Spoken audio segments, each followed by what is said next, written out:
What is up, guys? So I can't believe it. The Housewives, the real Moto Housewives, the Chardonnay mob, they're after me again. Yes, it has to do with Ken Roczen, and I'm sure it goes back to his wife. But I'm going to make this one short today.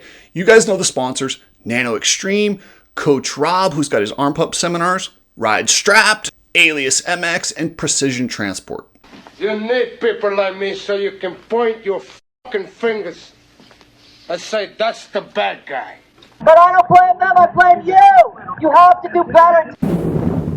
Okay, before I get into this, I want to at least point out that the Real Housewives, the Instagram and the podcast they do, I really like it. She puts on some good content, and I do appreciate it. And I even sent her a message a while ago complimenting on her good content. I do appreciate it. They do a good job. And you should probably go follow them, because while I don't appreciate the way that they're attacking me right now, I still like that page, and I still think they're doing a good thing. But obviously she's buddies with Courtney Roczen, and she's joined the wine-fueled Karen mob who wants to cancel me for one ill-advised comment, which I apologized about. I'm not going to relive that. I already said I was sorry for that. I put my foot in my mouth. So I have been in conversation of kooksy lately. And let's set the record straight. He posted, Courtney Roczen tried to get me banned from WSX. You know what? You're correct. I did try and get you banned from WSX. I've made it clear that I put my foot in my mouth, and I shouldn't have said that. And that was wrong. And I apologize for that. So, Real Housewives, I'm just a guy who likes the sport, and I do have a lot of respect for the women behind the riders. Nothing but respect. Yes, they need their wife to support them, and I really like the Real Housewives Instagram page. She stays in tune. She knows what she's talking about, and that I appreciate. But maybe sit back, do some yoga, take some of your anxiety medication. Bad. I forgot to include the part where Cooksey diagnosed Ken with narcissistic personality disorder, so I think that's the info that I didn't include. My bad. And if you're going to come at me, please watch the content and understand. I rephrased what I said about Ken Roczen quitting, and I clarified what I thought it was. Supercross drama is out of control. Like, it's so stupid. I'm so over it. All right, let's chat. No, Kenny didn't quit the series. And there is no way I can call anybody a quitter. The effort he put in Australia on the track, quitter is the wrong word. The word I should be using is prima donna, not quitter. There's no way that you can have a savage performance like he had in Australia. Being called a quitter, that's the wrong word. And I already said once that I used the wrong word. He's not a quitter. He is a prima donna with narcissistic tendencies. And by the way, I didn't start calling him a narcissist. That was David Pingree. But if you look at the history of events surrounding Ken Roczen, yeah, I'm going to go ahead and agree. He is very narcissistic in the way that he communicates with people and the things that have been done. And if you want a quick example, I know a former racer who has a motorcycle shop, and when the top pros come through, he's got a wall of fame where they put everybody's jerseys up there. One rider in the history of coming through his shop that has denied him a jersey and big-timed him, Ken Roczen. But when Ping labeled him a narcissist, well, I mean, I haven't seen any proof of the contrary. It sure looks like the shoe fits. But me calling him a quitter, that's not accurate. That's not the right word. And that was because I'm more concerned with the World Supercross Series as a whole. And I appreciate that she's having Courtney Roczen's back. Clearly the wives don't like me. That's out there. We get it. You've tried to cancel me. You tried everything. I get it. You guys don't like me. I have no problem with the wives. Like I said, I think Courtney Roczen's awesome. She's perfect for Ken, and good for them. But what she totally missed in this whole situation is this isn't just about Ken. This is about the World Supercross Series changing the landscape of the sport. That's why I was frustrated. I wasn't frustrated because Ken and his contract dispute. That sucks. The original contract that Ken signed to be the face of the series was a stupid deal. No series should tie up all their start money in one rider. It's a bad move, which is why the ownership group that did that is no longer owning the series. They had bad business and they didn't do it the right way. That's why they're gone. The new ownership group takes charge and they say, we can't do it this way.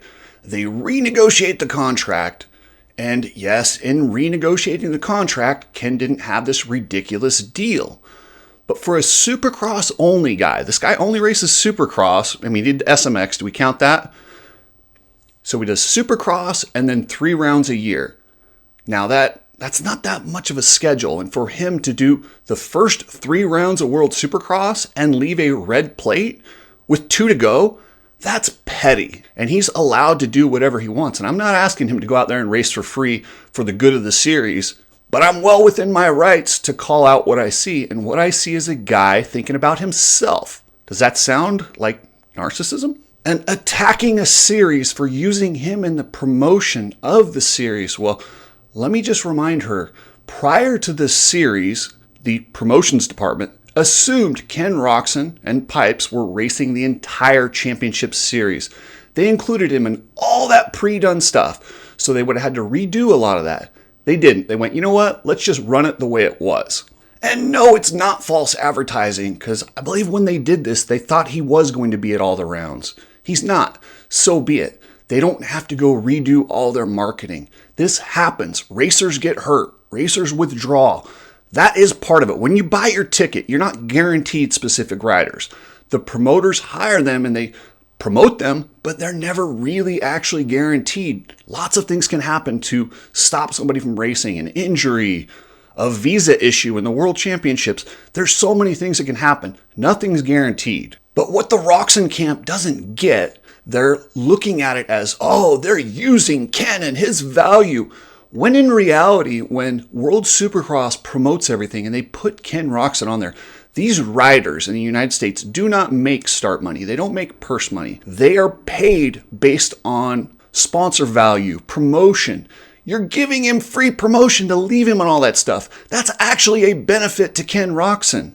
And yeah, it adds some credibility to the series, but it's like, come on, man. Now you're just being petty. Anyone who has watched the first 3 rounds of World Supercross knows they're touting Ken as a championship contender. However, there was no plan for Ken to race all 5.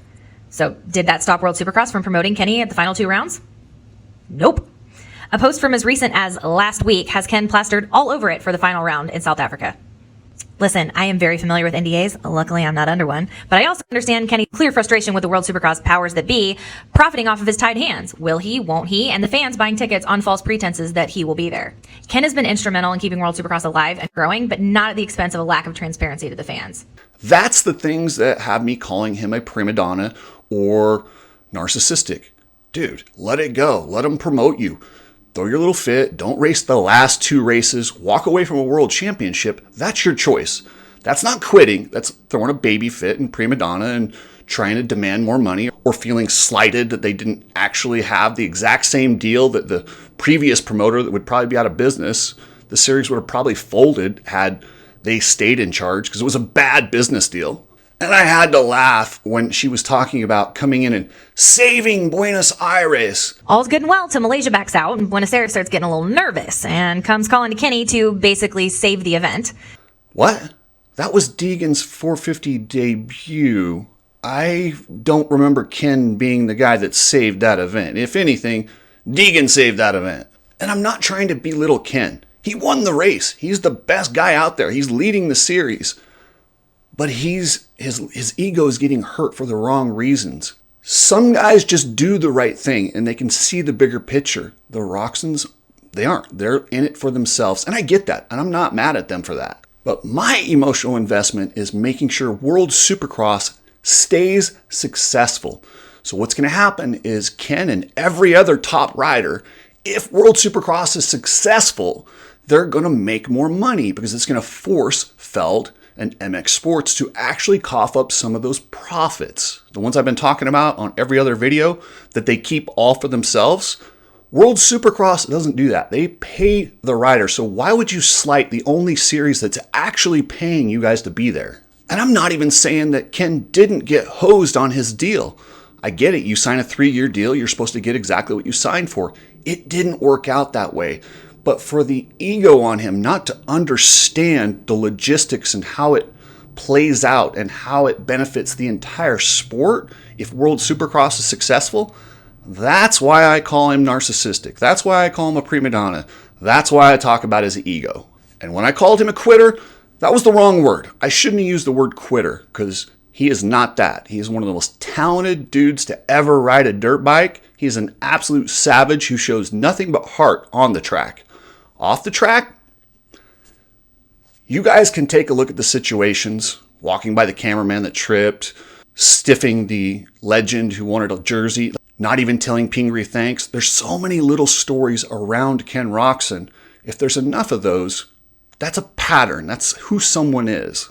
So I'm not asking Ken Roczen to come in here and do the noble thing and race for the team that he's hired to race for, because he is only a Supercross guy, but to torpedo it with 2 rounds left, I think that's kind of a dirty move.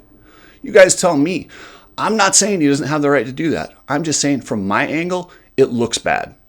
And that World Supercross Series, even though Ken hasn't got what was supposedly promised to him in that initial contract, he's made a truckload of money. The amount of publicity that he's got from winning the World Supercross Championships and being involved in it and being a major part of it, while he acts like he's beneficial to the series, it's also been incredibly beneficial to him and his career. You take World Supercross out of the mix, and the guy wins once a year. That's not bad, but when he wins the World Supercross and comes back and has one more thing on the resume, he's that much more valuable in whatever he does. Okay, that's enough about the stupid Ken Roczen thing. He's leaving the series, and it actually makes the series more exciting because now we've got Christian Craig, Joey Savacci, and Jason Anderson battling for a world championship, and it matters. Thank you, members. One of you will win the new Powersports XQi3 electric motorcycle this month. We are less than 30 days away from giving this badass bike away. I ride mine all the time. It's so much fun. Anyway, thanks, guys. Here's your member of the day. Ex-circus owners, but still got the same mindset for the Supercross. Screw Feld, screw the AMA, and screw Rob Dingman.